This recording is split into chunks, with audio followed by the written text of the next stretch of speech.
The next topic that I'm going to address is saving cancellations. Obviously, cancellations are a part of any health club operation. However, what you do to minimize your cancellations is what counts. It doesn't do you any good to sign up 100 people if you're going to lose 75.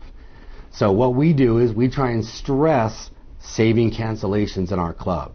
This is one of the areas that we work very closely between the customer service side and also the sales side, because both of us have a hand in saving cancellations.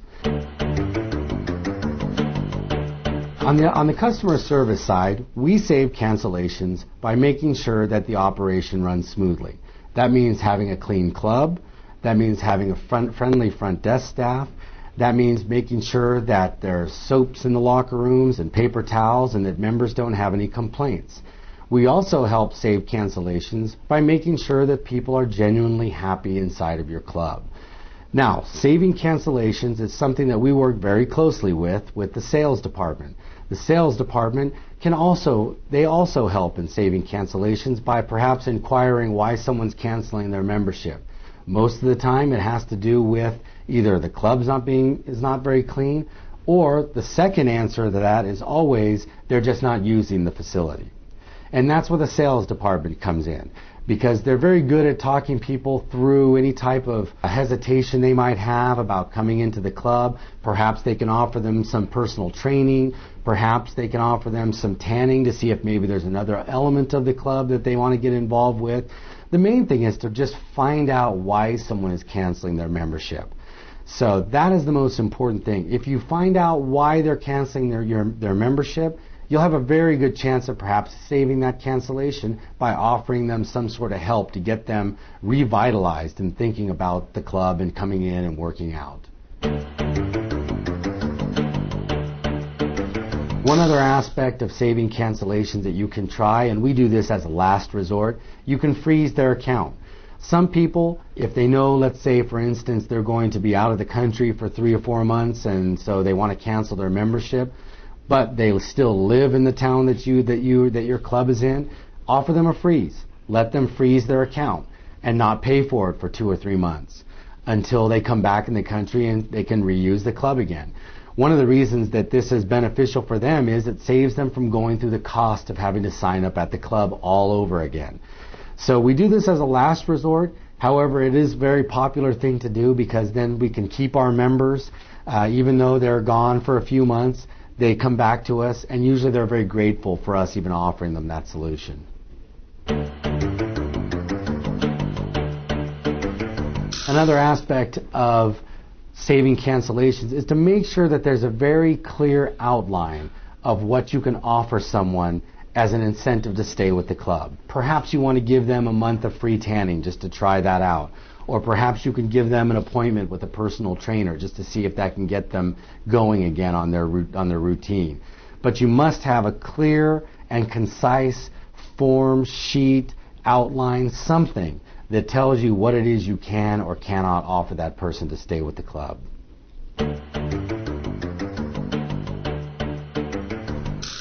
The next topic is one that none of us enjoy doing, but it is a very important part of what we do, and that's dealing with collections and delinquencies. Now, again, collections are not a pleasant thing to do. However, you must work them, or you will end up in a situation where you have thousands of dollars of dues that are out there that are rightfully the company's that are not being paid on. Now, Nevada Fitness, we pursue our collections very aggressively. We're very fair about how we do it, but we do believe that collections are an everyday part of what we do. One of the ways that we do that is through our club systems program, and at our front desk we can run a series of reports that tell us which accounts have become delinquent, which accounts didn't clear last month, what somebody's balance is, and we work those accounts. The customer service manager at each club will call those accounts, call those members. And again, we don't want to be inflammatory. We're not a hardcore collection agency. We're trying to find out if perhaps there was some sort of problem that didn't allow their check to clear or their electronic funds transfer to go through. In other words, what we try and do is we try and set them at ease by at least saying, look, it could have been just a misunderstanding. And that's our first attempt, is that we try and just see if there was a misunderstanding, and if there was, terrific. We work with them to take care of the problem, we clean that problem up, and then it doesn't happen anymore. That's the first step. The second step is that we send a series of letters out that are generated automatically by our billing program. And those letters go to the members' homes informing them that we've had a problem with their billing cycle and that they are free to come into the club or call the club and speak to the customer service manager to try and get the problem taken care of. And this is very effective because sometimes it's hard to reach people at home at different times of the day. And a lot of times people will bring these letters in with them to take care of their accounts. And in a lot of cases, people don't even realize that they even had a problem. So it's kind of a courtesy that we do for them.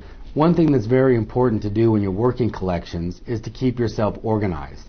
We use a collections call log where we list all the delinquent accounts on a log, and we have a note section. And we call the numbers, and if we have to leave a message, then we write in our notes section, left a message on 12/17 at 2:05 p.m., and it helps us stay organized. So we know exactly what we've done on that particular account. We know how many times we've contacted them, and we know perhaps we did reach them one day and, came up with a resolution of the problem, but it helps us keep track of each individual account so we know what status they are in. Obviously, when you're dealing with collections, sometimes there are going to be differences that are simply irreparable. They don't feel like paying you the money. They don't care. They're not going to pay you the money. In that case, it's important that you have a relationship with a collection agency. Again, it's the last straw, the last line of defense. What we really want to do is we really want to try and get that person back into the club. We want to try and get their account in good standing. But if that's not possible, then you need to have a relationship with a collection agency and work very closely with them and give them guidelines on what they can do with your accounts and things like that. I can't stress enough. It's the ugliest part of the business. However, it needs to be taken care of, and the way we tell our employees to look at it is this way. It's the same for the phone company. It's the same for the cable company. It's the same for your car loan. If you don't pay the bill, they expect you to pay the bill. They have a signed agreement that you're going to pay their bill, just like our members have a signed agreement that they've committed to pay us X amount of dollars for X amount of months, and we expect them to uphold that agreement. And that's the way we look at it. So we will try everything to work with a member. We'll set them up on payment plans. We will take partial payments in some cases if there was a misunderstanding.